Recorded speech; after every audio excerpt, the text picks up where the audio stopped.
यशोदानन्दन व्रजजनरञ्जन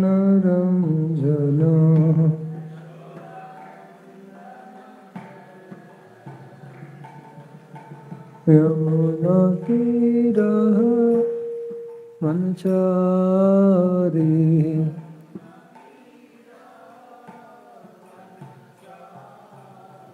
यमुनातीरः वनचारी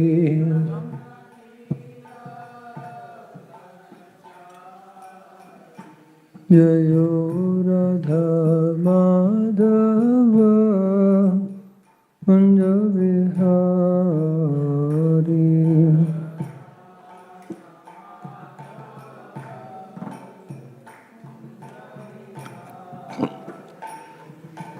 राधा माधव कुंज बिहारी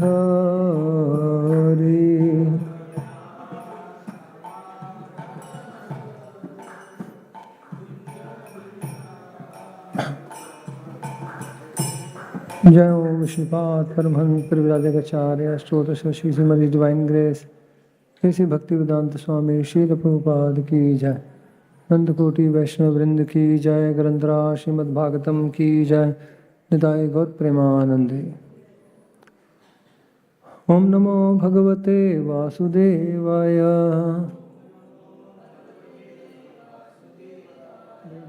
नमो भगवते वासुदेवाय। ओम नमो भगवते वासुदेवाय।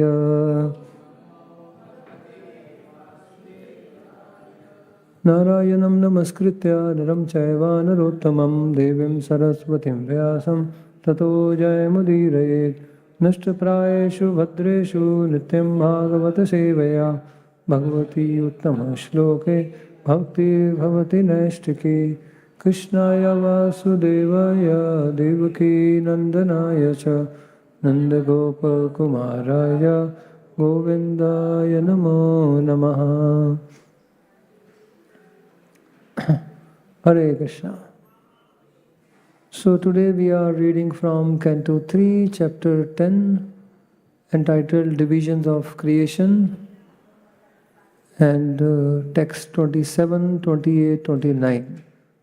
But we'll be just reciting 27.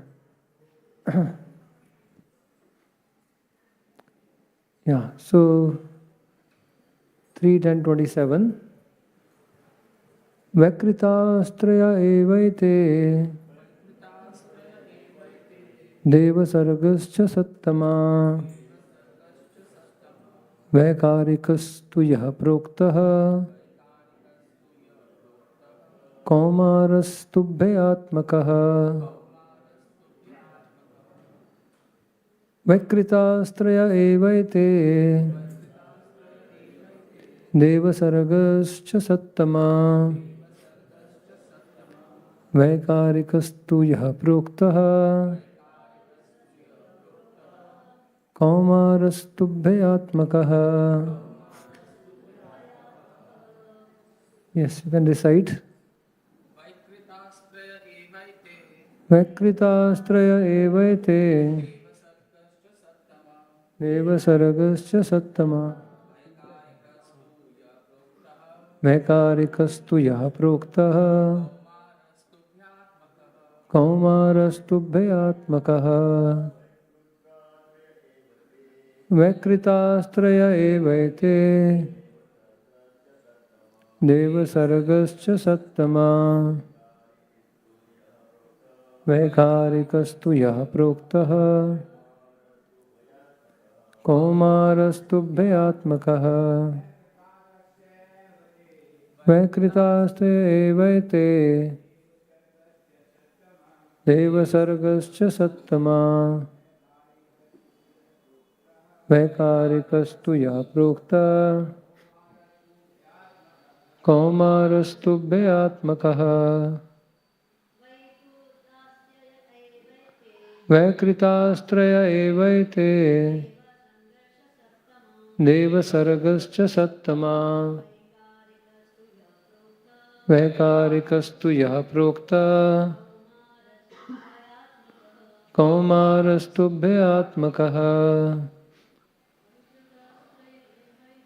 वैकृतास्त्रय एवैते देवसर्गश्च सत्तमा वैकारिकस्तु यः प्रोक्तः कौमारस्तुभ्यात्मकः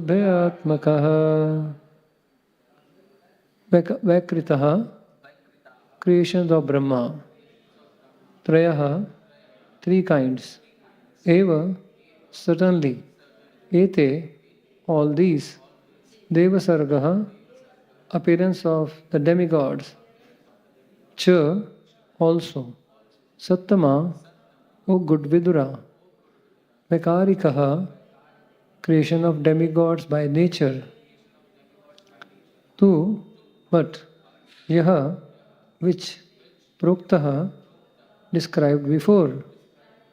Kaumarha, the four Kumaras. Tu, but Ubhayatmakaha, both ways, namely Vakrit and Prakrit. O good translation, O good Vidura, these last three creations and the creations of demigods, the 10th creation, are Vakrita creations, which are different from the previously described Prakrit natural creations. The appearance of the Kumaras is both. I'll also read the translation of the next two verses and the purport. So, translation and purport by His Divine Grace A.C. Bhaktivedanta Swami Srila Prabhupada. The creation of the demigod is of 8 varieties. The demigods, the forefathers, the asuras or demons, the Gandharvas and Apsaras or angels, the Yakshas and Rakshasas, the Siddhas, Charanas and Vidyadharas, the Bhutas, Pretas and Pishachas, the superhuman beings, celestial singers, etc. All are created by Brahma, the creator of the universe. Purport. As explained in the second canto of Srimad Bhagavatam, the Siddhas are inhabitants of Siddhaloka, where the residents travel in space without vehicles. At their mere will, they will pass from one planet to another without difficulty. Therefore, in the upper planets, the inhabitants are far superior to the inhabitants of this planet in all matters of art, culture, and science, since they possess brains superior to those of human beings. The spirits and jinn mentioned in this connection are also counted amongst the demigods because they are able to perform uncommon functions not possible for men. Mama jnanatimirandasya jnananjana shalakaya chakshurunmilitam vijena deva Shri Chaitanya Manobishtam Savitam Yena Bhutale Swayam Rupa Kadamahyam Dadati Sobadantikam Vandeham Shri Guru Shri Yuta Padakamalam Shri Gurum Vaishnavamsha Shri Rupam Sagrajatam Sagana Raghunadham Vitam Tam Sajivam Sadvaitam Savadutam Parijana Sahitam Krishna Chaitanya Devam Shri Radha Krishna Padan Sagana Lalita Shri Vishakham Vitamsha He Vishna Karuna Sindhu Dinabandhu Jagatpate Gopesha Gopika Kanta Radha Kanta Namastute Tapta Kanchana Gaurangi Radhe Vrindavaneshwari Vishbhanu Sute Devi Pranamami Hari Priye Vancha Kalpatarubhyascha Kripa Sindhubhe Vacha Paridanam Pavanebhyo Vaishnavebhyo Namo Namaha Namo Vishnupadaya Krishna Prishtaya Bhutale Srimate Bhakti Vedanta Swaminiti Namine Namaste Saraswate Deve Gauravani Pracharine Nirvishesha Shannavadi Paschatya Deshatarine Jai Shri Krishna Chaitanya Prabhu Nityananda Shri Advaita Gadadhar Shivasadi Gaura Bhakta Vrinda. Hare Krishna, Krishna Krishna, Hare Hare, Hare Rama, Rama Rama, Hare Hare. Hare Krishna. So I'd like to welcome everyone who are here in the temple hall, also those who are online. So we are toward the end of this chapter. There is only one verse remaining, the division of creation. The topic of Visarga is going on, which is also called Vakrit creation. So Prakrit is primary creation, which is done by Lord Mahavishnu. And 6 kind of Prakrit creation was described in the chapter. And then 4 kinds of Vakrit, which is secondary creation. So secondary creation is done by Lord Brahma. So all the ingredients are created by the Supreme Lord, and then Brahma gives various forms and shapes, right, to the living entities and so on. So that is, Brahma recreates, redesigns what has already been, what has already been done by Mahavishnu. So therefore, secondary creation has been described quite vividly. And yes, in the secondary creation, there are devatas. There are actually 2 entities who are counted in both primary and secondary. The devatas are counted in primary creation because the elemental devatas are created by Mahavishnu. But the other devatas in charge of various functions, they are created by Lord Brahma. So they are counted amongst both, the primary and secondary.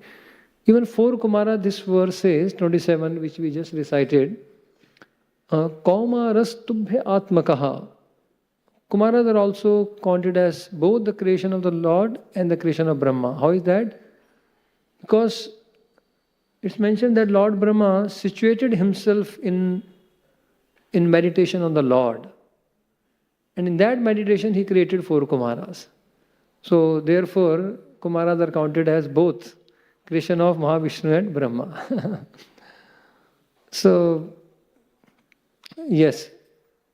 And then, of course, we know the terms Suras and Asuras. Suras are those who are devotees of the Lord. Asuras are the opposite. But here in text 28, 29 in this creation, the Dev Yoni is being described. It's slightly different. Sometimes the Suras, we may call them as Devatas also. Most of the time, Suras are described as Devatas. But here, the Deva Yoni is being described. And what is Deva Yoni? It consists of all the beings who have supernatural powers. So Deva Sarga, the word used is Deva Sarga. And the Deva Sarga, the Suras are one category. The Pitras, even the Asuras are belonging to Dev Yoni. Asuras are counted in the Dev Yoni because they also have supernatural powers. So Gandharvas, Apsaras, and so on and so forth. So that is another point being mentioned here in this purport. So what is the purpose? Lord Brahma is working very hard. Another important lesson we get from this chapter and in this context of secondary creation is, although Lord Brahma, he was empowered by the Lord to create, the vision of the Lord manifested the knowledge within his heart. He was empowered, but still he had to struggle a lot. So therefore, just like Kumaras, so he created Kumaras, but his primary purpose is so that earth is populated. Kumaras became brahmacharis. They refused. Then he created, from his anger came the 11 Rudras. Now, at least 4 Kumaras, said, we will not populate the earth. But the Rudras are destroying. So what has been created, now the curve went in the negative direction. The destruction began. While Brahma is struggling for creation, the 11 Rudras began destroying. And then Brahmaji had to, deal with that and ask them to meditate and wait till the time of destruction comes. So in this way, Brahma engaged them differently. So he then created various sages from his mind, from his different part of the body.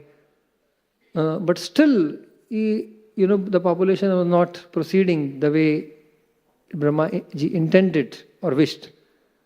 So finally, he created Swambhuva Manu and Shatrupa. This couple was created. And then Brahma became content that now the population will proceed. My service will proceed in the right direction. But suddenly the earth disappeared. So Brahma said, now, so Swambhu Manu, you have to take care of populating the earth. Swambhu Manu said, where is the earth? Earth has gone down. Right? It was a sudden inundation. So the earth sank down twice in the first and the sixth manvantara. They're two separate stories which are combined together. So in the very beginning of the creation, before Swambhu Manu could, so Brahmaji just got a breakthrough in the matter of creation, and then the earth sank. Then again Brahmaji meditated on the Lord, and the Lord appeared from Brahmaji's nostrils as Varahadev and uplifted the earth. This happened twice. Once during Hiranyak's time, sixth manvantara, and once during the first manvantara, which is Swambhuva Manu. So we see that although empowered by the Lord, Brahmaji still had to struggle. So one should understand the struggle is the nature of this world. Once I remember one youth, there was a youth class being given by Dwamri Swami Maharaj, and one youth expressed to Maharaj, Maharaj, I am struggling so much in the spiritual life. Maharaj said, congratulations, you're on the right path. You're on the right track. Struggle is nature. So even to live, in this world also is a struggle. Even in spiritual life there is struggle. But actually if we are struggling with the right attitude and in the right association, the struggle gradually becomes a source of joy. It will encourage us and so on. So struggle is there. But if the Lord empowerment is there, we will be able to go through the struggle and we will be able to also grow through the struggle if there is Lord empowerment. So therefore struggle of devotee is very different from the struggle of people who are trying to enjoy this world. Devotees are growing through the struggle and they will feel encouraged and eventually joyful. So all this we learn from here, Lord Brahma's secondary creation. But what is the purpose of the creation of Brahma? As we know, the purpose is so that the living entities get a chance to express their desire, exploit the material nature, experience frustration, and then explore the path of spiritual life, and then express their devotion to the Supreme Lord, and finally exit this material world. So in this way, the purpose of creation is to give the chance to the living entity freedom of expression, right? And then finally by their own will take up to the Lord's devotional service and go back to Godhead. So for that purpose, Brahmaji is doing all this secondary creation. And therefore toward the end, the creation of the human form is described toward the end of the secondary creation. So the purpose of Lord Brahma is actually fulfilled when he created the human form of life. Because in the human form of life, one can actually go back to Godhead in a very short time. So it's even the Devatas, they say that the Devatas can also go back to Godhead from Devi Yonis, but it will take them long time. Because they themselves express that we are so absorbed in the ever-going festival of sense gratification taking place in the heavens that we almost forget to execute devotional service, or we have no opportunity. Therefore, they look forward to take birth in Bharatvarsha, in the human form, so they can execute devotional service and go back to Godhead. Therefore, the purpose of creation is fulfilled in the human form of life.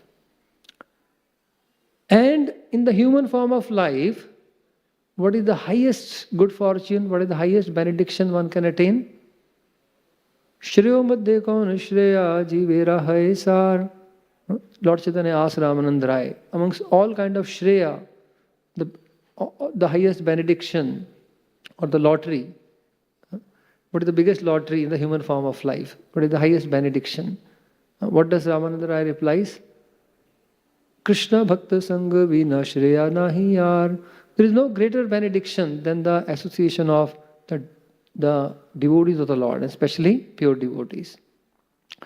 So Maharaj Nimi also asks the Navayogendra, Ata Atyantikam Shemam Prachamo Bhavatvanagha Samsare Asmin Shanarthopi Satsanga Sevadhir Nirnam. He says, therefore, O complete sinless ones, Maharaj Nimi is asking the Navayogendras, I ask you to kindly tell me what the supreme good is. After all, even half a moment association with pure devotees within this world of birth and death is a priceless treasure for any man. Samsare asmin shanardhopi satsangah sevadhir ninam. I'd like to repeat this. After all, so he says that I have obtained your association. Now you tell me what the supreme good is. For he says, after all, even half a moment association with a pure devotee within this material world of birth and death is a priceless treasure for any man. So actually he himself is answering the question. This is the highest benediction.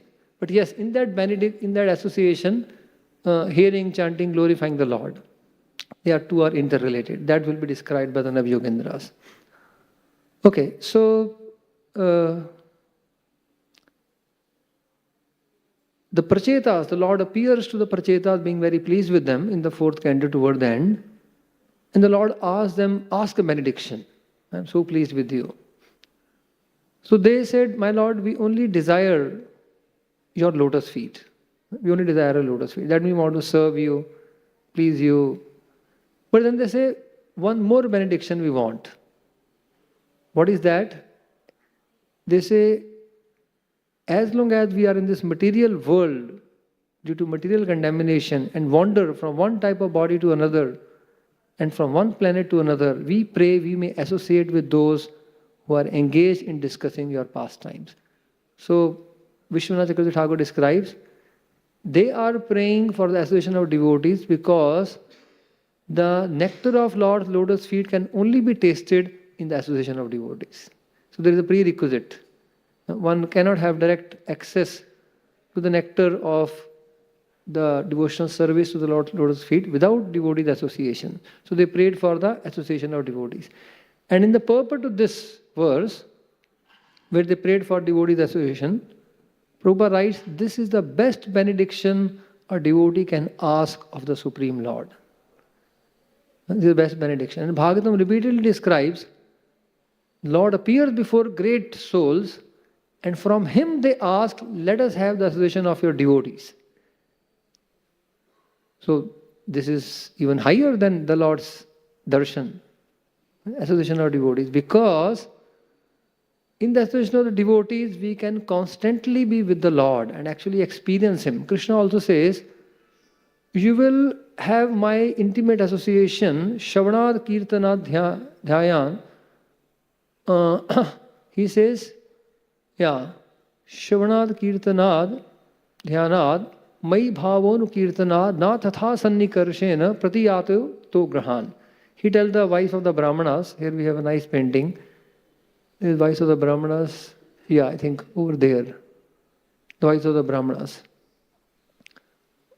So they all come to Krishna and Krishna asks them to return back. And he says, not by physical proximity, but by hearing, chanting and remembering me in the association of devotees, you will enhance your love for me and thus you will always be with me. So therefore this platform is superior to the physical platform.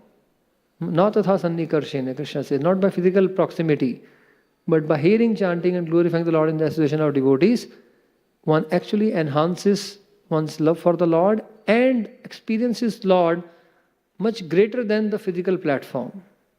So that Siddhanta is given over there. Therefore, so many devotees in Bhagavatam, Dhruva, Prahlad, Prithu Maharaj, Prachetas, they all beg the association of devotees when they are seeing the Lord face to face. So therefore Prabhupada says, it is the best benediction a devotee can ask of the Supreme Lord. Okay, so now I would like to describe how His Holiness Radhanath Swami Maharaj attained this priceless treasure in his own words. So Radhanath Maharaj describes,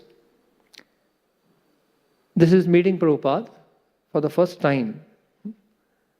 It was February 1972. Prabhupada was doing Pandal at Chowpatty, and there were 20,000 devotees. So we are in the Chowpatty area. This is ISKCON Chowpatty. So Prabhupada is doing Pandal, and 20,000 devotees in attendance. And several devotees were sitting on the stage, and 20,000 people sitting below. Somehow Prabhupada spotted me amongst the crowd, and he asked a disciple to call me on the stage. I was feeling a bit nervous sitting on the stage, not wanting to be in the limelight. Suddenly, now he's sitting on the stage, and his attire is also different from all the devotees.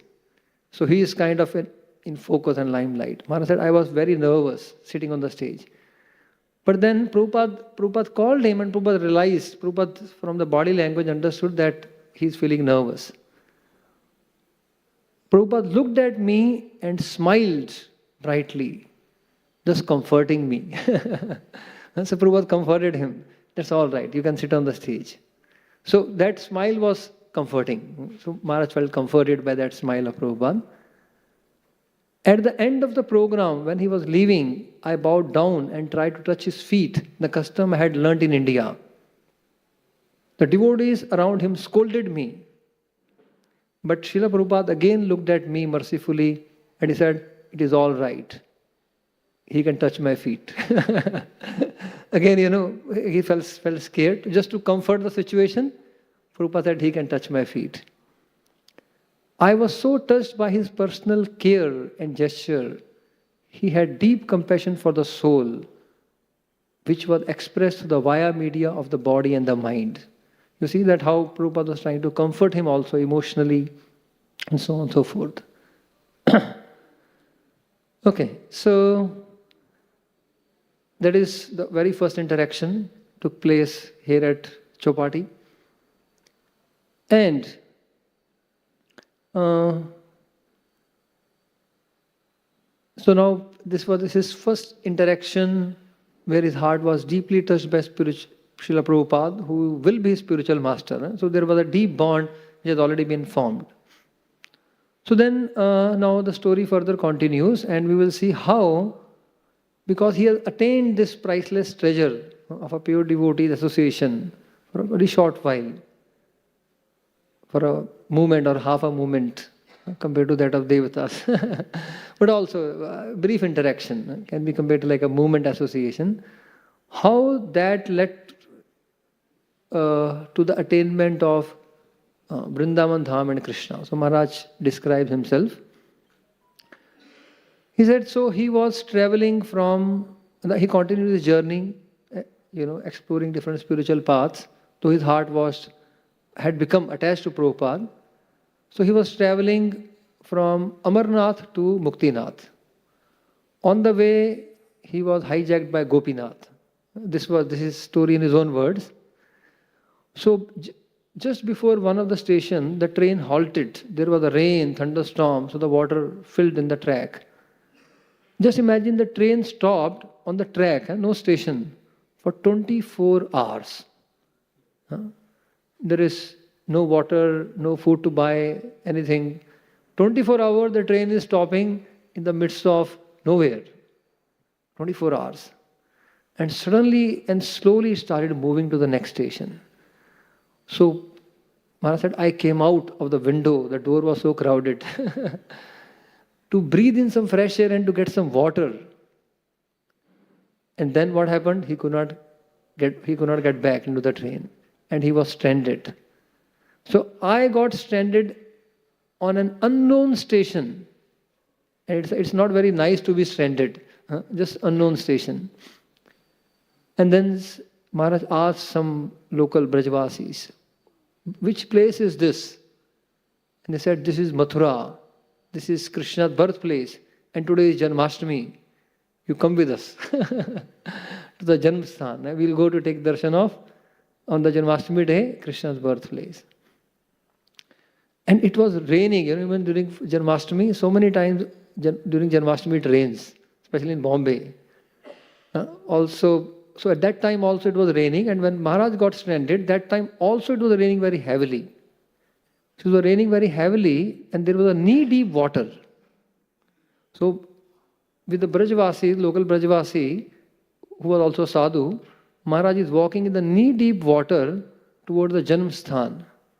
And he saw thousands of people were walking in the knee-deep water towards Janmasthan.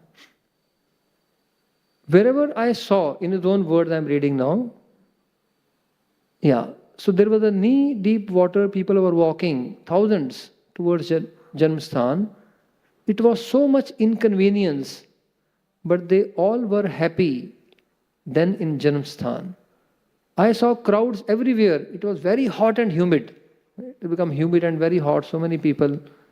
There was a long queue to take darshan, and you had to go to underground cell where Krishna was born. It was taking several hours for people in the queue to take darshan in a very hot and humid climate. But still everyone's face was looking very happy. So this is something which is quite insightful for him, quite peculiar. Then he said, seeing that, seeing how thousands of people, though there is from external point of view, there is so much discomfort, how everyone is looking so happy, I realized that true happiness is beyond body. True happiness is beyond body. So this is one first lesson Radhanath Maharaj had over here. And he had heard that also from Prabhupada. That Prabhupada would always preach, we are not the body, and the true happiness is spiritual happiness beyond the body. So he got the realization of that. So now, he got stranded, then the Brajvasi said, you must also visit Vrindavan. And then he decided to go to Vrindavan for 2-3 days and then return back. But then he fell sick in Vrindavan and had to stay in Vrindavan, forced to stay in Vrindavan. And 6 months later, even after he recovered, then he didn't want to leave Vrindavan. So he thought of leaving Vrindavan after a few days, but then he became sick, and by the love and affection of Brajvasis, he realized this is the best place in the world to be. And thus he decided to be in Vrindavan. So now 6 months later, Prabhupada arrived with devotees, now meeting Prabhupada in Vrindavan. So first meeting with Prabhupada here in Chowpatty. Now second meeting Maharaj is describing.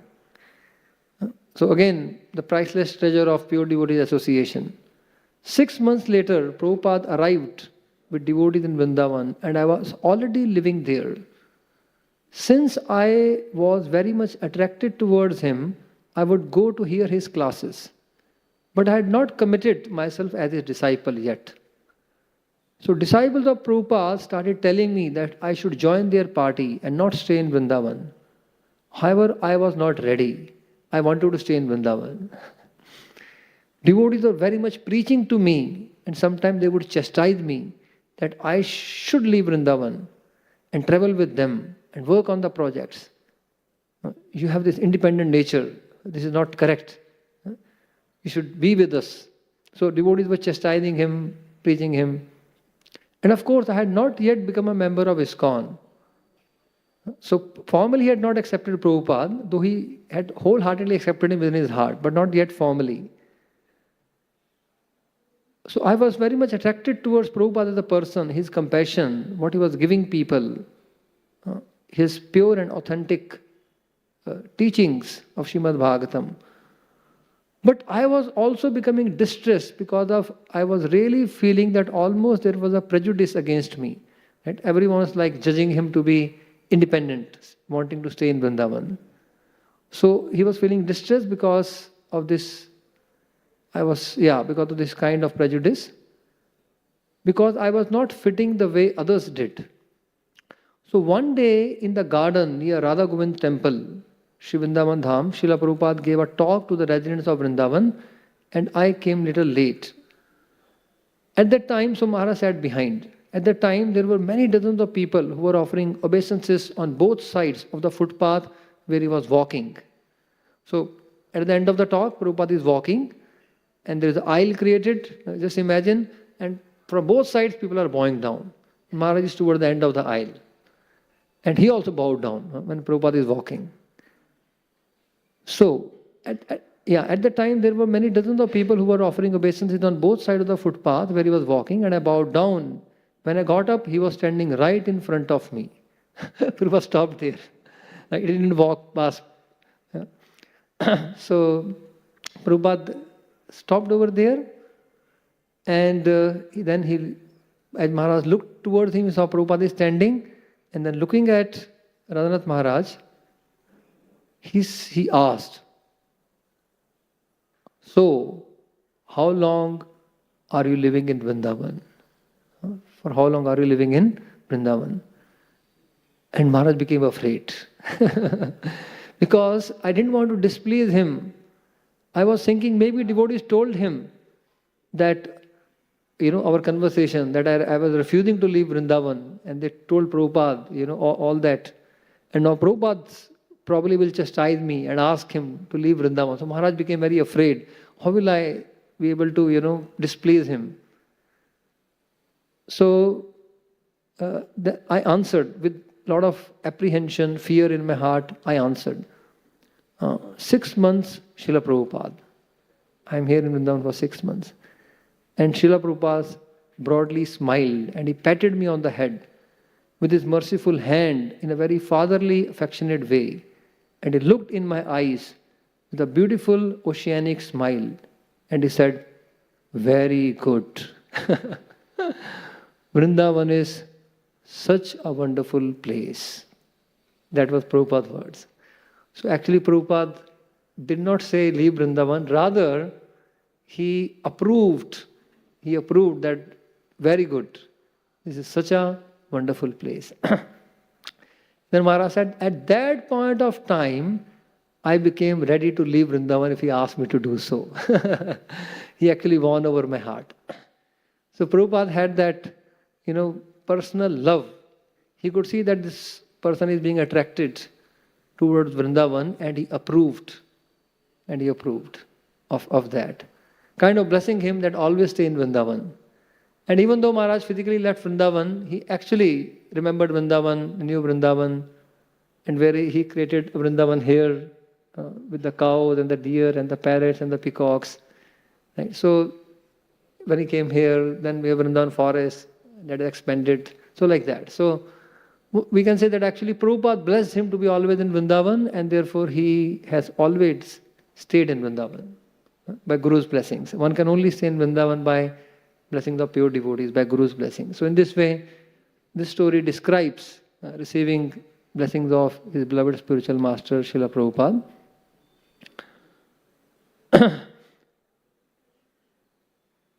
So, it describes, so I would like to speak something about Sri Vrindavan Dham. How actually one of the greatest gift of Srila Prabhupada to this whole world. Prabhupada has given unlimited gifts. One of the most priceless gift is also giving Sri Vrindavan Dham, which is Prabhupada said, my home. He wanted to create made a beautiful Krishna Balaram temple, a guest house, so that devotees from all over the world can come and experience Sri Vrindavan Dham, which is Prabhupada's eternal home. So, Maharaj describes that while he was staying in Vrindavan, he experienced that Vrindavan is like the world capital of prema. This is the word he used. World capital of prema. So people from all over the world, they come to Vrindavan to experience this love.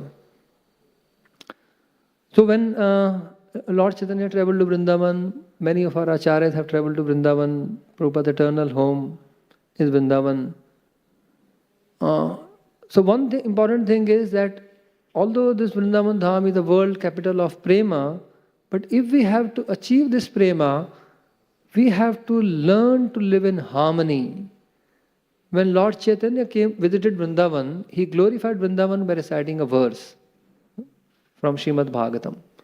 Yatra naisarga durvaira saha asandar mragadeyaha mitrani iva ajitha vasa drutaruttarshakadikam. So Vrindavan is that transcendental abode of the Lord, where even though naturally inimical, the animals like a deer and the lion, they also live together in great transcendental friendship. Just imagine.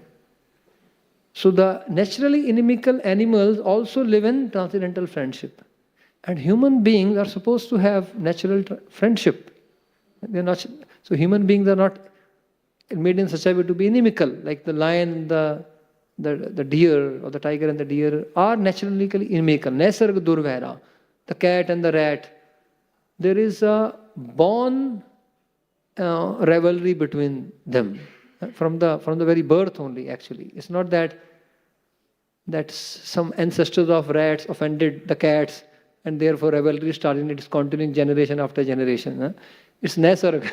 It's inbuilt. It's inbuilt. So those who have inbuilt rivalry, enmity, even those species live in transcendental friendship in Vrindavan. Prabhupada describes very beautifully in the purport. He elaborates, you could read that. Yatra Nesarga Durvaina. So even they live with transcendental friendship. Now humans, we are supposed to have natural friendship with each other. If we have enmity, how far are we from Vrindavan? So therefore, Prabhupada says this, he describes very beautifully in the 3rd canto, 15th chapter, material world by one word and spiritual world by one word. He says material world means conflict. Spiritual world means harmony. One word to define material world is conflict. One word to describe spiritual world is harmony, where everyone lives in transcendental friendship, loving and caring towards each other. That is Vrindavan Dham. So, I want to, therefore, Radhanath Swami Maharaj, now Prabhupada also, wanted harmony between his devotees. Prabhupada several times emphasized. One of his last instruction is, you will show your love for me by how you cooperate in the relation to living together, serving together in harmony with each other. So I just want to narrate one story of Radhanath Swami Maharaj creating harmony. This, as I said, this is a very important aspect.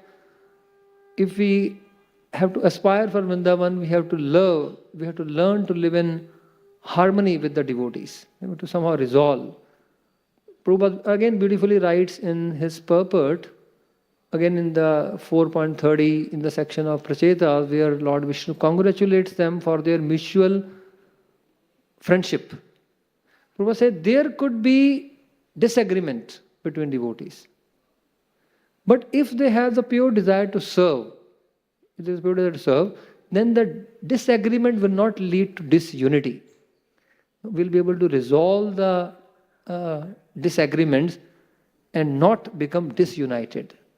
So if there is a purity of purpose, the disagreements will not lead to disunity, will not cause disharmony and fights and so on. So this is important. Vrindavan is that place where everyone has a very natural desire to serve Krishna, and that desire unites them. Just to give an example, when Upananda Maharaj proposed that so many demons are attacking here in Mahavan, we should shift to Vrindavan. When he proposed that, when all the Gopas heard that, when this proposal was heard by all the Gopas, they all said, Sadhu, Sadhu, Sadhu, Sadhu iti vadana. Ek dhiya gopa, tashrutva ek dhiya gopa, sadhu, sadhu iti vadana. When they heard this proposal, they said, very good, very good. Upananda Maharaj said, if you all agree, let's leave today. Can you imagine shifting one's home? In the morning it is proposed and said, let's leave today in next few hours. He said, yes. And they all started preparing and loading the bullock carts. Life was also simple. But yes, but at a moment's notice, they became ready, and there was total unanimous agreement, because they said, this I think will be in the best interest of Krishna and Balaram. Therefore, all the ek dhiyo, all the gopas, no one said, let's actually reap the crops we have sown. There are cows who are about to give birth to the calf. There could be so many considerations. But they with one pointed, as soon as he said, staying here is not in the interest of Krishna Balram. Tashtva ekadhyo gopa, sadhu, sadhu, very good, very good. Let's shift today to Vrindavan. And they started loading bullock carts. Just imagine, because their unity is based on their mutual intense desire to serve and please Krishna.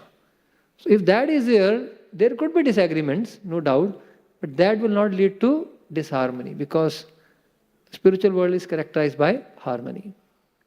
So once there was some fight which took place among the Matajis serving in the Didi kitchen, long back.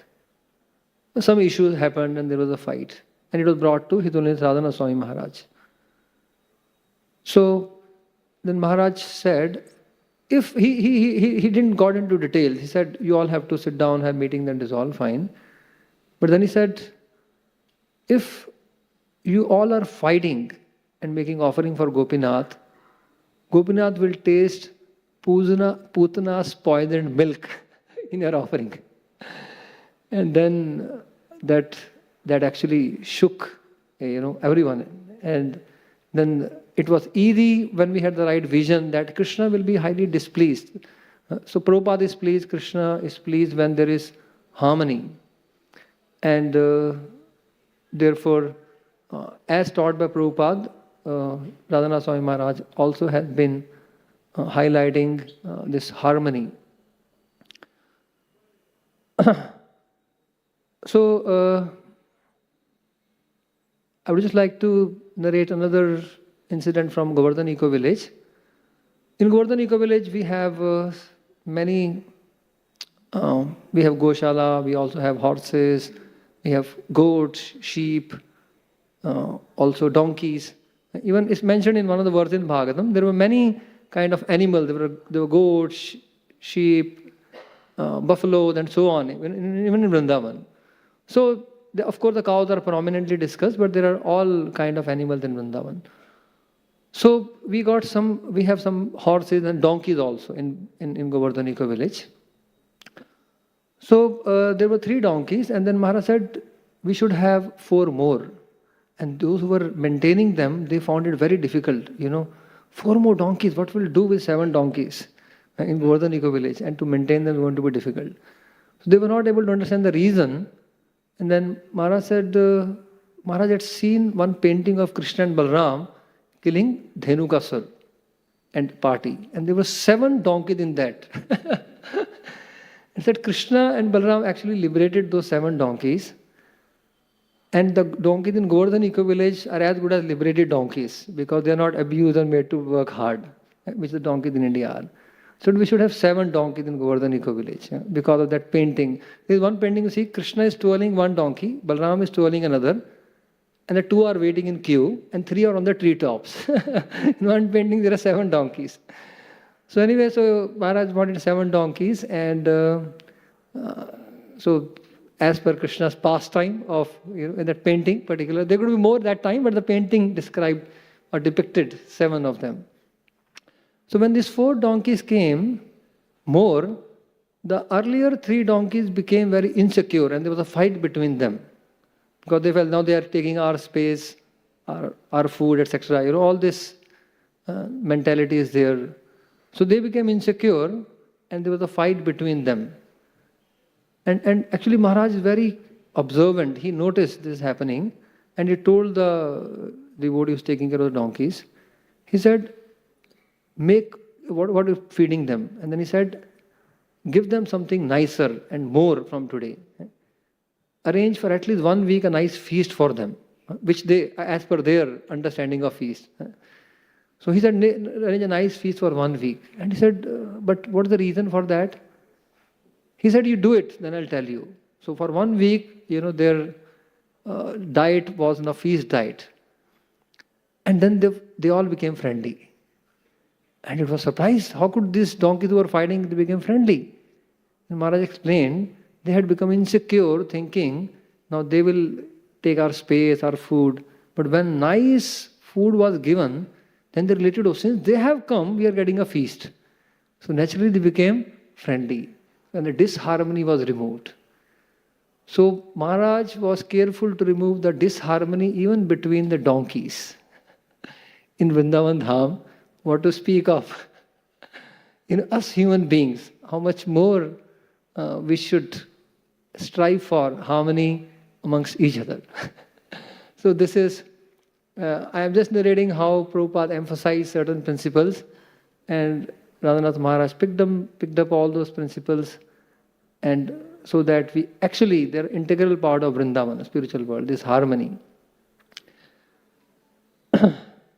So, yes. Another important teaching Prabhupada actually demonstrated by his own example is Vrindavan cannot be seen through the eyes. One can only see Vrindavan through ears. So the ears have to become our eyes to realize or see Vrindavan. And Prabhupada exemplified when he visited Vrindavan. It was probably one of his first visit. And he met his spiritual master, the Srila Bhaktivedanta Thakur were doing a Vraj Parikrama, and this party was at Koshi. And we know how it was announced that devotees could go to see the Sheshai Vishnu, or they could hear from Bhaktivedanta Thakur. Prabhupada said, what will I be able to see? Let me hear from him. So Prabhupada, and the lecture was long. Few devotees stayed, most went for darshan. But Prabhupada heard, and those devotees who stayed also, one by one they left because they had different services and so on and so forth. Toward the end, he was practically the only one to be hearing from Srila Bhaktivedanta Thakur.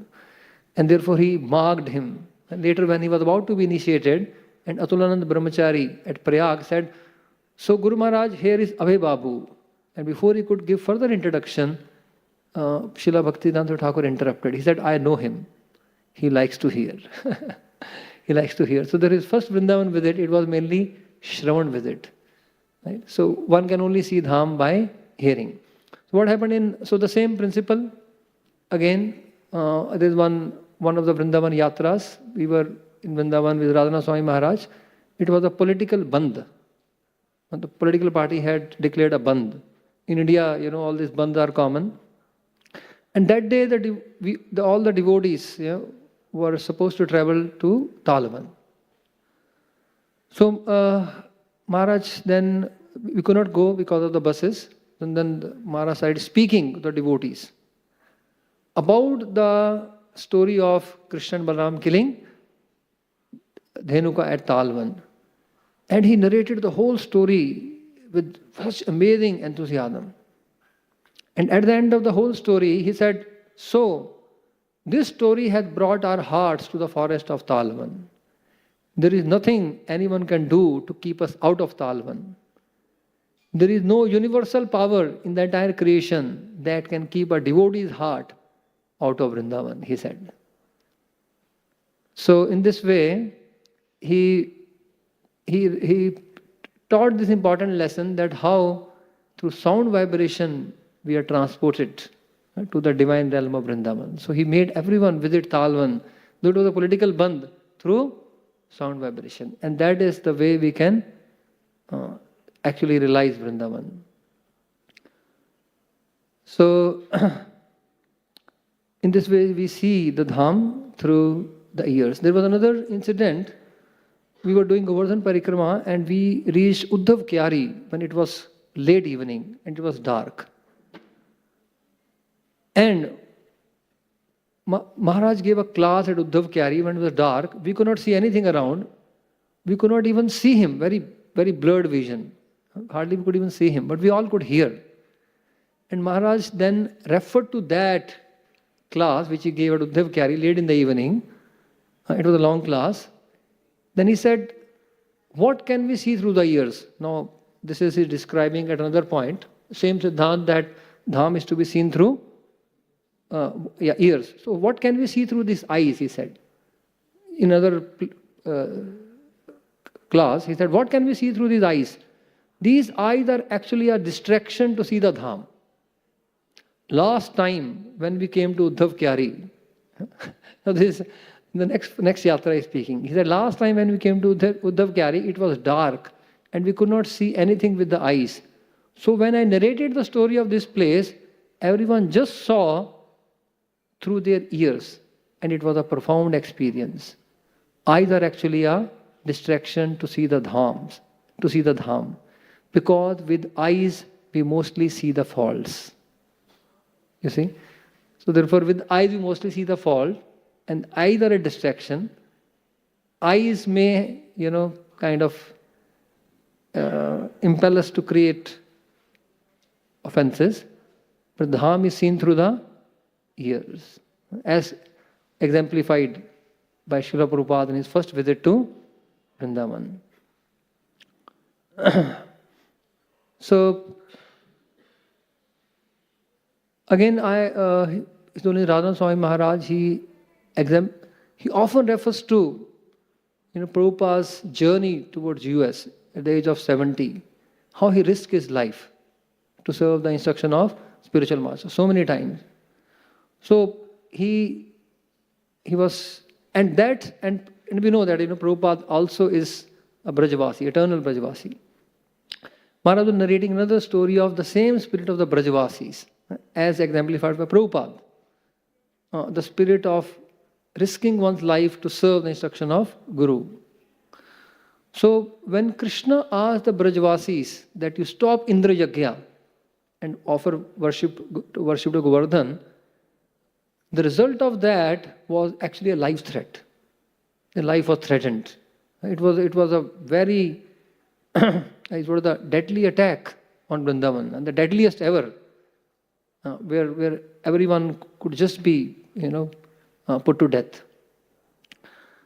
So then Maharaj narrated, he said, Brajavasis knew that if we do this to please Krishna, we could face extreme danger, a life-threatening danger, But he said, but to them it didn't matter. Why? Because he said, to please Krishna was the main thing, to live or die is a detail. You see, for the devotees of the Lord, their main goal is to please Krishna, whether we live or die is just a detail. So that is the spirit of the residents of Vrindavan, also exemplified by Srila Prabhupada in his taking that journey, having several heart attacks. To live and die is a detail. Let me serve my spiritual master. So while Prabhupada was in New Vrindavan, he would often sit outside under some tree. And he would meet the devotees, give classes. Many of you will see that there are many outdoor gatherings of Prabhupada, many photos. So Prabhupada wanted the Vrindavan to be replicated. That's called a Gupta Vrindavan. And when pure devotees, they can actually transport Vrindavan. They can carry the Vrindavan and transport it anywhere. So Prabhupada said, this non-Vrindavan will be not different from the Bhavam Vrindavan. So there should be 7 temples, and Prabhupada gave the whole prototype. And the East deities on the different hills, their temples, and so on and so forth. So create Vrindavan Dham in New Vrindavan. Somehow, and that endeavor is going on. That is still going on. And but even Maharaj tried, but it didn't happen somehow in New Vrindavan. Probably it has to take his own time by Krishna's will.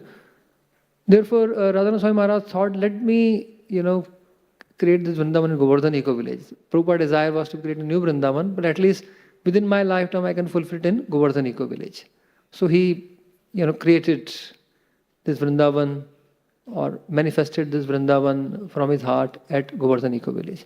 So just like Prabhupada would often sit outdoor and talk to devotees, often Radhanath Maharaj, when he would want to meet devotee would express, I want to meet you, he would select some tree, sit under a tree and have a meeting. So sometime in a management meeting, sitting in Vrindavan under a tree. So once he was passing by and the construction was going on in a building, and Maharaj asked the devotees, what is this construction going on? He said, we are making offices. We are making the offices. For whom? He said, for the brahmacharis, to manage different. Maharaj said, the 6 Goswamis manage the whole mission of Mahaprabhu sitting under trees. Why do the brahmacharis need office? And Maharaj then started laughing.